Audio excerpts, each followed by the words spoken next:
One of the central themes in Ibn Arabi's teachings is the nature of death, a subject that often evokes fear and uncertainty in the hearts of many.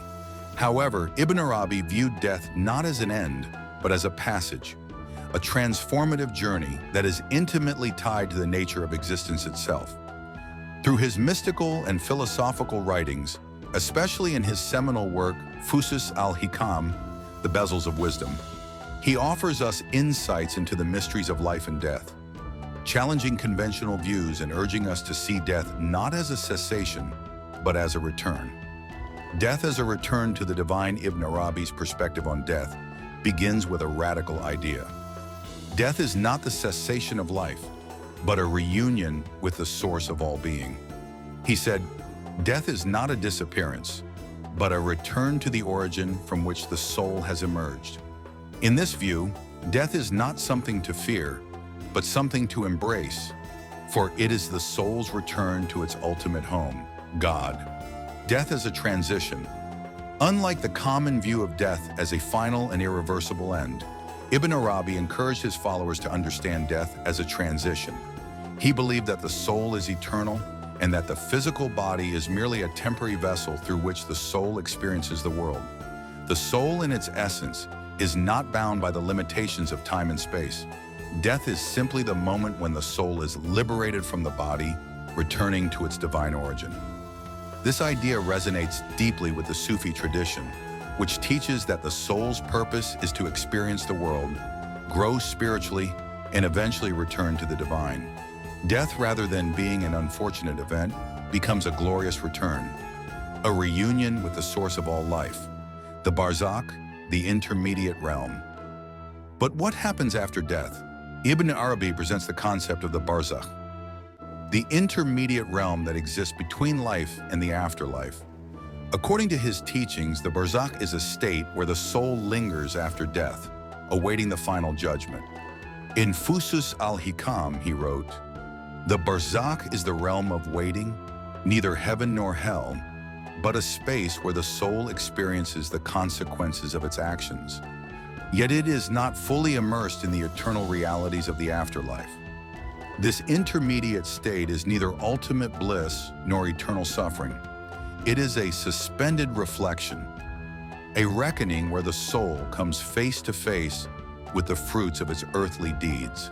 The Barzakh serves as a temporary stage before the soul's final destiny is decided, whether destined for paradise or a form of separation from God. Death is an awakening." In his writings, Ibn Arabi emphasized that death, when understood properly, it's not merely a physical event, but a spiritual awakening. He described death as a door through which the soul enters into a deeper understanding of itself and of God. The death of the body symbolizes the death of the nafs, the ego, the lower self, the shedding of the false identity that keeps us separated from the divine. By contemplating death, we are invited to look beyond the distractions of the material world and focus on the eternal truths. The mystic strives not only for the death of the body, but for the spiritual death of the self, so that rebirth into a higher state may take place. The soul's final journey, union with God. Ultimately, Ibn Arabi's vision of death is that of a journey toward union with God. For him, death is the final step in the soul's long pilgrimage of self-discovery and awakening. Life's goal is to recognize the divine within ourselves and the world around us, and death is the moment when the soul experiences God directly, without veils. In death, the soul is no longer hidden by the body. It sees clearly the light of the divine, which was always present but concealed behind the illusion of separation. This reunion is not just a distant promise of the afterlife, but something that can be tasted here and now through prayer, meditation, and purification. Death is not to be feared. One of the most striking aspects of Ibn Arabi's teachings on death is his insistence that death is not to be feared. He wrote, "For the one who understands the true nature of death, there is no fear, only the joy of returning home. Fear arises only when we are overly attached to the physical body in the material world. But when we recognize that the soul is eternal, death becomes release, not loss. It is freedom from limitation. It is the soul's homecoming, the role of love in the afterlife. For Ibn Arabi, love is the essence of creation, and it is love that guides the soul in life, death, and beyond. Love is the flame that burns away the ego, purifying the soul for its return. In the afterlife, love for God becomes the bridge that carries the soul into its final union. A soul filled with love carries no fear, for it knows that love itself will guide it through death into eternity. Death is the beginning. Through the luminous teachings of Ibn Arabi, we begin to see death not as a dark abyss, but as a radiant threshold. It is not the annihilation of existence, but its unveiling. It is not the silence of emptiness, but the silence that reveals a greater song, a song that has been echoing within us from the very beginning.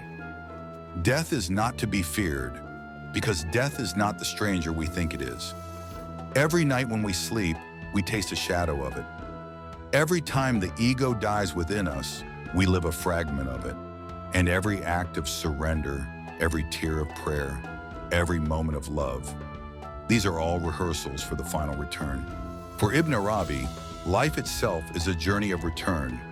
From the moment the soul enters the body, it begins to long for its origin. Our breaths are steps. Our prayers are signposts.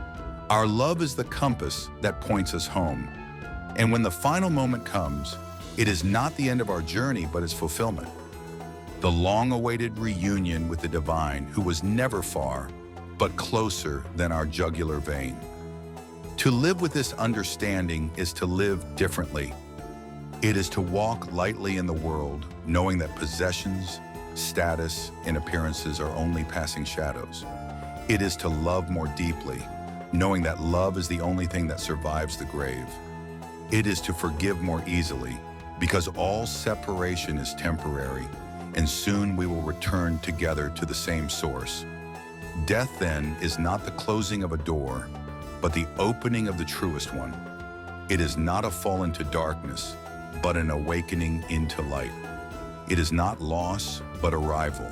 And when the soul passes through that final veil, it discovers that what it sought all along, peace, truth, love, God, was waiting patiently on the other side.